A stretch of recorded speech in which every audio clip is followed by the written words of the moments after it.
What's going on, everybody? So first episode in first time home buyer series, and I told you I was going to make it relatively short and sweet and to the point. So first step in the home buying process is your pre-approval, and what all does that entail? And like I said, I want to run through this, but I also want to be as crystal clear as possible so that you know exactly what you're getting into. Now, what does the process look like? Well, you're going to fill out an application. And here are the items that your lender is going to look at. One is your DTI, or your debt to income ratio. Next on the list is loan to value ratio, or LTV, your credit history, your credit score, your income, and then lastly but not least is your employment history. So we can get into those all day long, but those are the main things that the bank or your lender is going to look at. Now, what is required, or what are the required documents for getting a pre-approval? We're going to run through these as well. Typically, it's going to be your 30 days of pay stubs, 60 days of bank statements, your W-2 or 1099 for the previous 2 years, Schedule K-1 if you're self-employed, your income tax returns, your assets, account statements, retirement, 401k, stocks, bonds, whatever the case is, your driver's license or a passport. If you are divorced, you will need that documentation as well, and gift letter if any of the funds for your down payment are coming from family or friends. You will need a gift letter. So those are the main documents that you need in order to get pre-qualified in order to buy your first home. Now, I can go over all these items in full detail, and I will in another video, but like I said, I wanted to keep this short and sweet, so we'll run through them back again. What does the bank look for? Your debt to income, your loan to value, meaning how much are you asking for? They're going to look at your credit history, your credit score, your income, and your employment history. Now, the documents that you need: pay stubs for 30 days, 2 months of bank statements, W-2 or 1099, your K-1 if you're self-employed. You need 2 years worth of those. Your income tax returns, any assets that you own, 401k, stocks, bonds, etc., etc. Copy of your driver's license. If you are divorced, your divorce papers. And if family or friends are loaning you money, you need a gift letter for that reason. What's going on, everybody? Today is episode number 2 of our first time homebuyer series. And step 2 is all about assembling your home buying team. Who are the players? What you need to know. So let's run through it. Like I said, this is going to be a very quick deal, and we'll go into further detail in other videos. But step number 2 is very, very important, because in the home buying process, there are multiple steps, different parties, and potential challenges that need to be overcome, and you need to have the right team on your side. Now, who are those players? Well, one would be myself as your agent. You're going to have your lender, your appraiser, your title company, your home inspector, insurance, and all these people have to work together, and so you need a strong team on your side. Let's face it, you need a quarterback to help guide you through this process, because there are a lot of tasks, a lot of timelines, a lot of documents, a lot of responsibilities, and they all need to work together and in uniform in order to make it a smooth process for you to buy a home. Now, besides working with your professional team that you trust, it's also important that the individual players have the ability to effectively communicate. You need a quarterback. Look, home buying isn't always the funnest, and it shouldn't be a challenge, but oftentimes it is, because you don't have the right team surrounding you. So, step number 2, all about assembling that perfect team. look, you have an agent that will take care of you, that will make sure that things are done in a timely manner so that your home buying experience is a pleasant one. Because let's face it, guys, it is the biggest purchase of your adult life. So make it easy, make it exciting, make it fun, but you need the right team to do that. So hope this helps. Stick around for episode 3.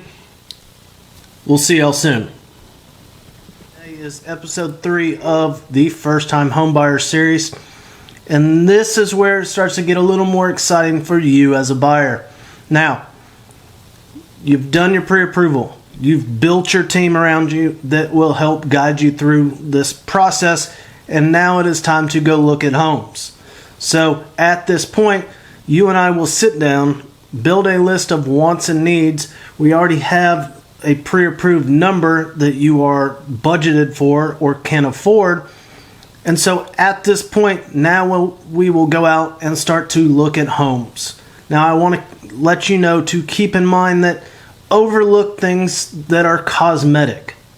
Don't get hung up on a paint color or items of such nature, because it will give you blinders and make you oversee something that may work.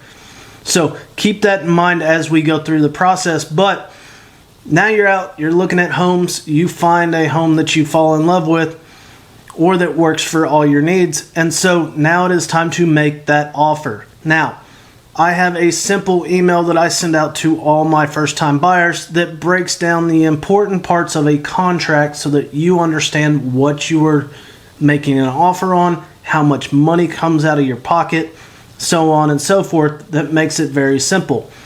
So we've made an offer. It's been accepted. Now what the heck do you do? Well, now that the offer is accepted, you will need to pay your earnest and option money to the title company. And remember, in step 2, you've built this team, so we know who these people are going to be. You will pay that money. Now you are on the time clock. We will have set up 5 or 7 days to do your home inspections, which is also called your option period. And I will give you some contacts of home inspectors, and you will want to either go out and meet them at the home to go through the home with them, or I will meet them out there as well, so that they can do their job, go through, check the home, and they are going to look at all sorts of things. Now, I've done other videos that I talk about where the inspection is 40 or 50 pages long, and you don't necessarily need to zone in on every single item. We want to look at a handful of main items: your roof, your foundation, and your MEPs, which is your mechanical, your plumbing, electrical, and HVAC. If these 5 items are solid, there's nothing wrong with them, they are in great shape, then we move on down the road. If there are items that need to be addressed, we will then go back to the seller, ask them to either make the repairs or come off the price of the home. And at that point, now we've gone through basically step 3.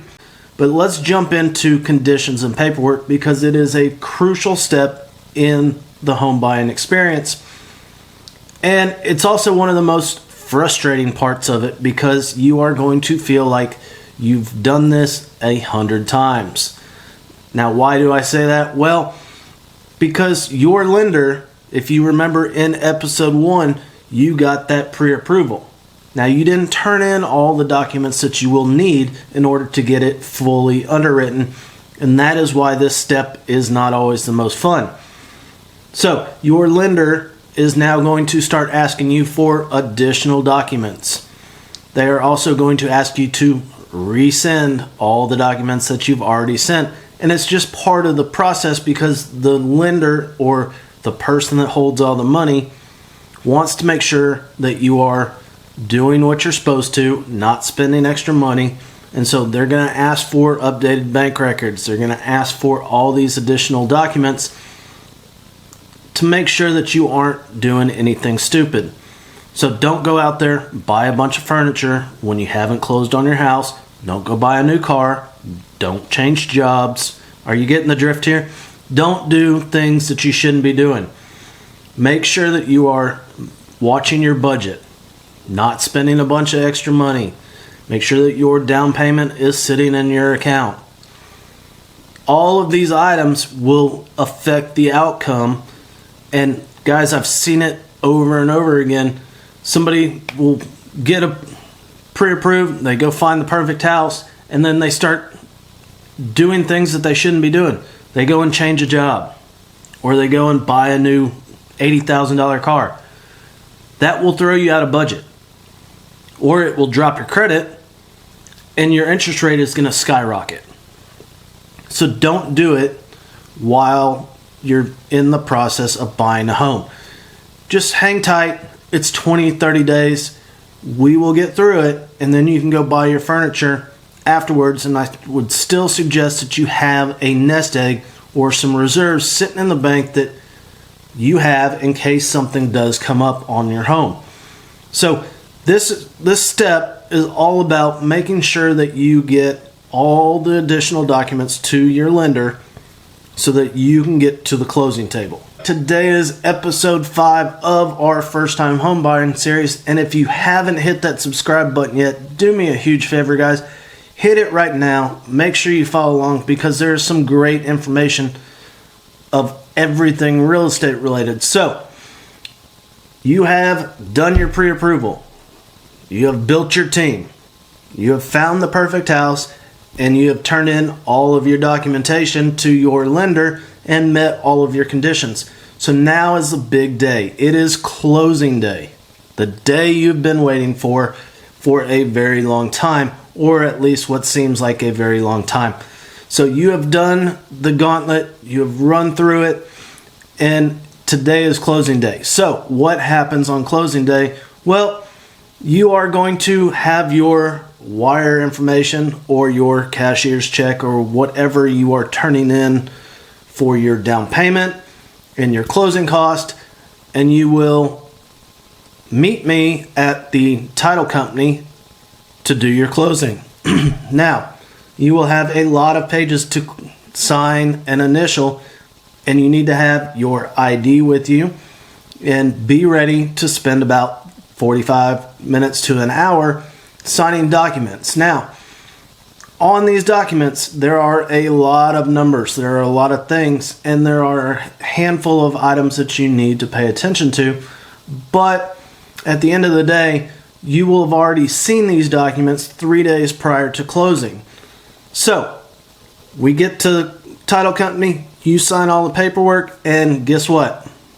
You have to wait a little bit longer. In order for you to receive your keys, the file must fund. So that means that you will want to try to close early on whatever day you are closing so that the documents from the seller and you as a buyer can go back to the underwriter, back to the lender. They will balance it out, make sure everything's legit on it, and then they will fund the file. Now, once they have given title the all clear, title company will email you, me, and the seller and let us know that the file has funded, which now means that I can give you your keys.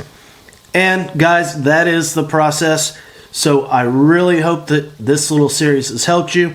Let me know in the comments if you liked it, if you didn't like it. Guys, I've got thick skin, so give me some feedback on it. Like I said, hit that subscribe button, and we'll see y'all next time.